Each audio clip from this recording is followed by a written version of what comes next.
Ya Tuhan, sudilah membuka hatiku, supaya mulutku mewartakan pujianmu.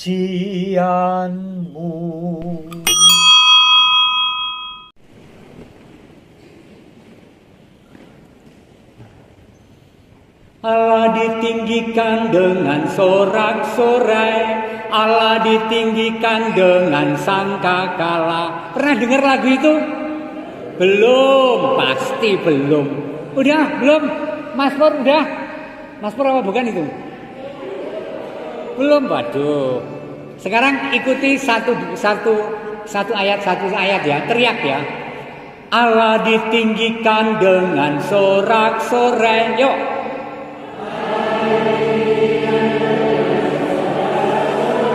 Allah ditinggikan dengan sangkakala.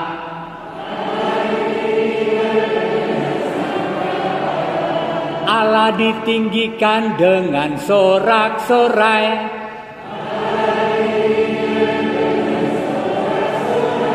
Bersoraklah bagi Tuhan. Top, biar sangkakala berbunyi. Tepuk tangan bagi Tuhan.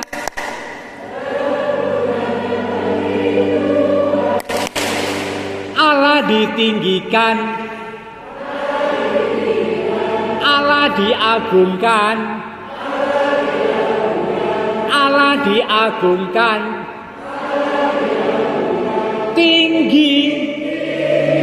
Apa itu? Kuwi nek dinyanyi meriah bagus loh. Allah ditinggikan dengan sorak-sorai, Allah ditinggikan dengan sangkakala, Allah ditinggikan dengan sorak-sorai. Bersoraklah bagi Tuhan, biar sangkakala berbunyi. Tepuk tangan bagi Tuhan. Allah ditinggikan, Allah diagungkan, Allah diagungkan, tinggi. Yuk berdiri yuk. Ben men boyo iki gerak yo, sehat. Allah di Sora Mas Pur.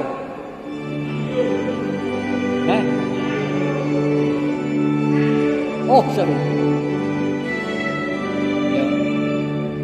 Allah ditinggikan dengan sorak, Allah ditinggikan dengan sangkakala, Allah ditinggikan dengan sorak-sorai. Bersoraklah bagi Tuhan, biar sangkakala berbunyi. Tepuk tangan bagi Tuhan.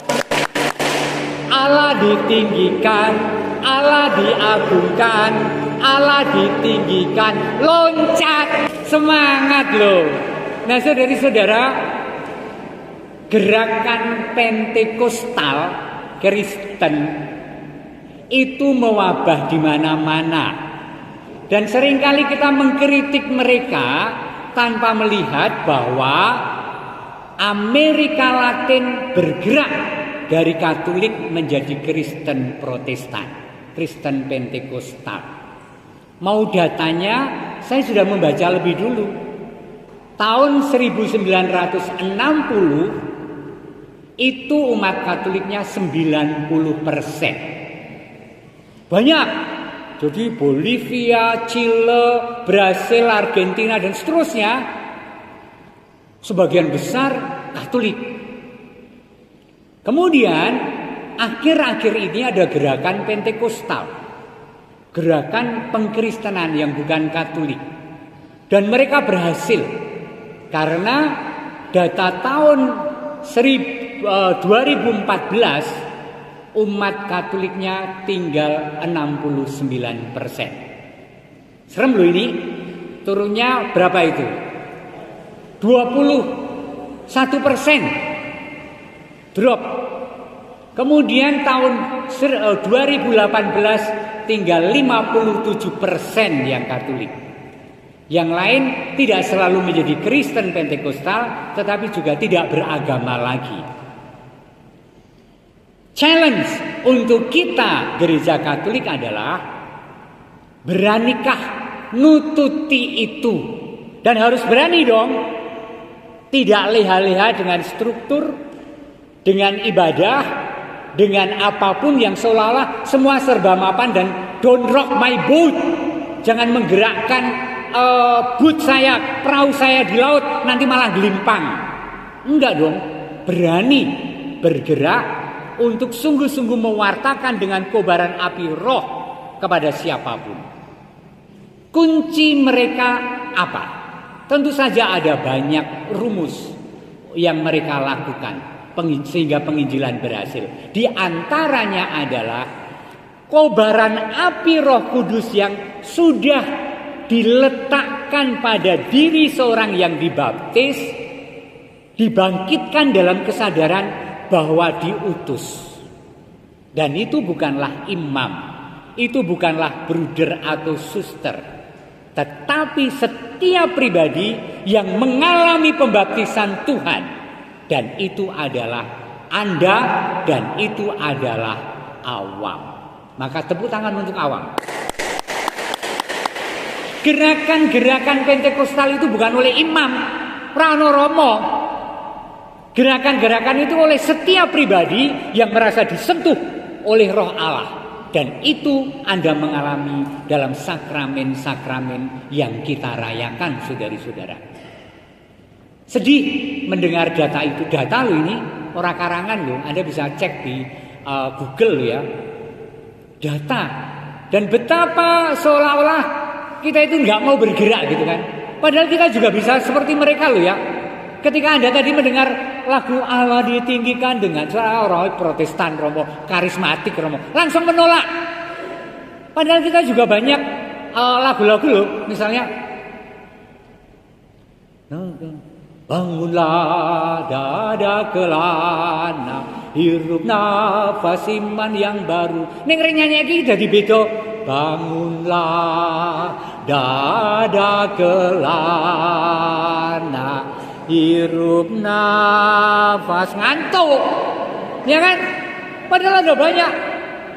Kalau lagu penutup, sesudah dirimu diselamatkan, jadilah saksi Kristus. Bagus kan? Ning kuwi Katolik. Nek Pentekostal, sesudah dirimu diselamatkan, jadilah saksi Kristus. Ngono. Ritmik dan menyemangati. Dan ketika keluar dari gereja, aku memang harus menjadi saksi Kristus. Dan yang dipentingkan itu bukan merdunya kor, yang nyanyi bareng. Hebat kan, jadi mereka sungguh-sungguh dibakar oleh ibadah itu dan kemudian ingin mengajak setiap orang beriman. Itulah diantaranya tentu saja salah satu kesuksesan mereka. Apa ora kepingin? Pengen dong. Dan roh itu ada dalam diri Anda masing-masing loh ya. Dalam diri Romo Agus juga. Optimalkan roh Allah yang bekerja. Nah, saya ingin melihat bersama firman Tuhan hari ini. Bacaan pertama, Yesaya. Yesaya merasa celaka karena kenal dengan Tuhan. Celaka lho kenal karo Gusti Allah. Nek ora kenal karo Gusti Allah, nindakke dosa ora sengaja dadi ora dosa. Tetapi karena kenal dengan Tuhan, kalau aku tidak menuruti perintah Allah, hatiku bergolak dan rasanya terpendam dalam tempurung yang aku tidak bisa bergerak. Aku harus keluar, aku harus mewartakan, aku harus mempertimbangkan tawaran ini, aku harus mengambil bagian ketika saudara saya sedang sakit, aku harus mengunjungi ketika saudara yang lain agak goyah-goyah imannya, aku akan datang mendoakan. Ketika ternyata lingkungan tidak banyak yang datang, aku mau datang untuk menjadi penghiburan dan kekuatan bagi saudara-saudaraku dan seterusnya. Itu adalah api roh yang ada dalam diri setiap pribadi. Saudari-saudara yang dicintai Tuhan, Yesaya mengalami kegelisahan itu dan itu kita lihat mari. Tuhan menyapa dia, celakalah aku binasa. Sebab aku ini seorang najis bibir, aku tinggal di tengah-tengah bangsa yang najis bibir, namun mataku telah melihat sang raja, yakni Tuhan semesta alam. Cilaka tenan. Nek aku bareng karo wong liya lan aku ora ngerti kersa dalem Gusti, ra apa-apa. Ning aku bareng wong liya sing elek-elek ning aku ngerti kersa dalem Gusti lan aku kudu nyari. Saya harus memperbarui mereka. Cilaka itu perutusan loh ya. Dan akhirnya Tuhan tetap saja kalau Tuhan memanggil itu. Lalu aku mendengar suara Tuhan berkata, siapakah yang akan kuutus? Dan siapakah yang mau pergi untuk aku? Maka sautku, inilah aku, utuslah aku. Jadi lihatlah posisi Yesaya itu, jangan dong Tuhan, tapi aku lihat kamu sih. Aku tahu kehendakmu sih. Tapi janganlah. Tuhan tetap, siapa yang harus kuutus? Tuhan, inilah aku, utuslah aku. Itu kan pergolakan ada masing-masing, pergolakan Romo Agus, pergolakan setiap orang yang beriman, amin. Sosok kindelio, sosok wegah, sosok aduh kok aku sih. Ning kok kita iku duaku. Lalu harus berani menjawab, inilah aku, utuslah aku. Paulus dalam bacaan kedua, lihat Paulus menceritakan tentang siapa dirinya, orang yang mestinya tidak dianggap oleh Tuhan, tetapi nyatanya sangat diperhitungkan oleh Tuhan. Dia mengatakan bahwa Yesus menampakkan diri kepada ke-12 muridnya, kepada Kefas dan kemudian kepada ke-11 mestinya ya muridnya. Dan kemudian dia baru mengatakan selanjutnya ini, dan paling akhir dari semuanya itu ia menampakkan diri juga kepadaku, sama seperti kepada anak yang lahir sebelum waktunya. Karena aku adalah yang paling hina dari semua rasul, sebab aku telah menganiaya jemaat. Lihat. Yesaya tidak layak. Paulus merasa tidak layak karena penganiaya jemaat. Petrus dalam bacaan yang ketiga, ketika Yesus ternyata membuat mukjizat, menggandakan ikan yang di mereka jala, Petrus kemudian tersungkur dan berkata, Tuhan, pergilah daripadaku, karena aku ini seorang yang berdosa. Tetapi Yesus cuek dan yakin dengan mengatakan, jangan takut, mulai dari sekarang engkau akan menjala manusia. Saudari-saudara yang dicintai Tuhan, menutup homili ini adalah begini. Beruntunglah Wonogiri. Loh kok beruntung Romo? Ora kakean Romo. Romo ning mung loro, kaum mongko janjane telu, jadwal untuk 3 Romo ditandangi Romo loro. Jadi sebenarnya Romo Dani, terutama Romo Dani sebagai pastor kepala dan saya pasti gedabikan. Kalau sudah minggu begini, nanti malam saya teler. Dan tetap doa korunka dan angop-angoping ono sing ngitung itu di chatting dan juga itu Romo 11 kali menguap. Romo capek sekali. Romo minum ini dan seterusnya. Oke. Tetapi begini, saya tadi mau mengatakan apa? Tuhan itu tetap memberi perutusan kepada setiap pribadi yang sungguh-sungguh dikehendakinya. Dan itu tidak pertimbangan dosa atau suci.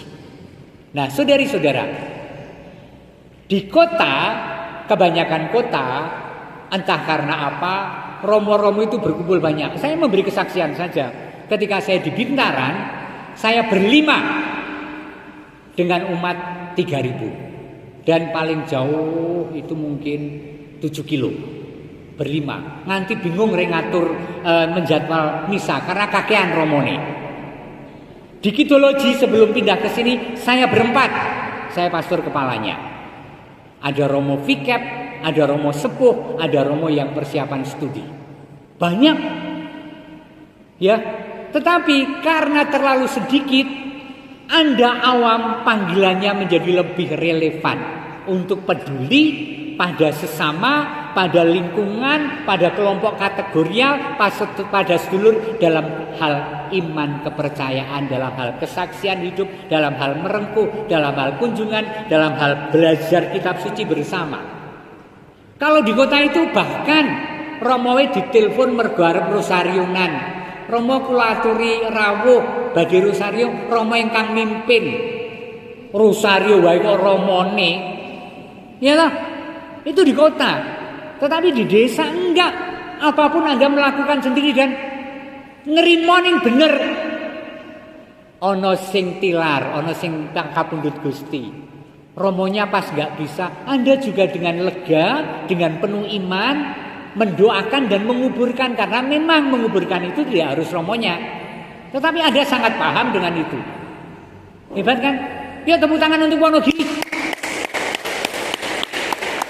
Nah, saudari-saudara, Yesaya, Paulus, Petrus menjadi kobaran api semangat kita, dan keadaan Amerika Latin mendorong Anda untuk semakin terlibat gerakan awam untuk menumbuhkan gereja menjadi yang sangat relevan dan tidak hanya menjadi pastor sentris opo-opo romoni.